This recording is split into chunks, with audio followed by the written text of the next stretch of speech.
ان کے نثار کوئی کیسے ہی رنج میں ہو، جب یاد آ گئے ہیں سب غم بھلا دیے ہیں۔ ہم اکثر و بیشتر پڑھتے ہیں، ہم یاد نہیں کرتے۔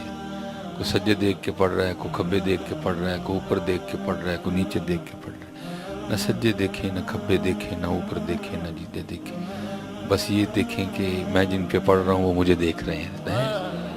اس سے پھر ذرا عقیدت تھوڑی اور بڑھ جائے گی، محبتوں کے سلسلے تھوڑے اور پختہ ہو جائیں گے، ادب میں تھوڑا اور اضافہ ہو جائے گا۔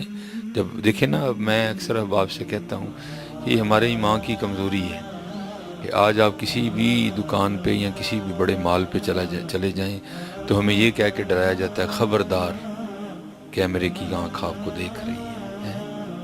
تو پھر بندہ ذرا الرٹ ہو جاتا ہے، کیونکہ بندے کو پتہ ہے مجھے کیمرے کی آنکھ دیکھ رہی۔ تو اسی طرح جب آپ درود پاک پڑھتے ہوئے بھی عقیدہ رکھیں گے نا کہ وہ سن بھی رہے ہیں، وہ دیکھ بھی رہے ہیں، تو پھر آپ بھی ذرا الرٹ ہو کے پڑھیں گے۔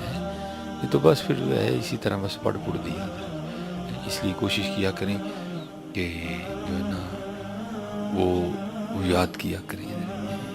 یا ہم پڑھتے ہیں، ہم یاد نہیں کرتے، ہم یاد نہیں کرتے، اور جو یاد والے ہیں ان کے رنگ ہی اور ہوتے ہیں۔ آپ ایک دفعہ ذرا یاد کر لیں، الصلاۃ والسلام علیک یا سیدی یا رسول اللہ وعلی آلک اصحابک یا سیدی یا حبیب اللہ، الصلاۃ والسلام علیک یا سیدی یا نبی اللہ وعلی آلک اصحابک یا سیدی یا نور اللہ۔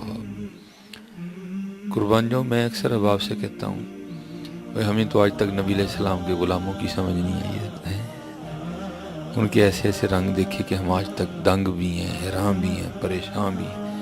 اور پھر کسی ایسے نہیں دنگ ہو کے، حیران ہو کے، پریشان ہو کے کہا تھا، چاہیں تو اشاروں سے اپنی کایا ہی پلٹ دیں دنیا کی۔ یہ شان ہے خدمت گاروں کی، سرکار کا عالم کیا ہوگا۔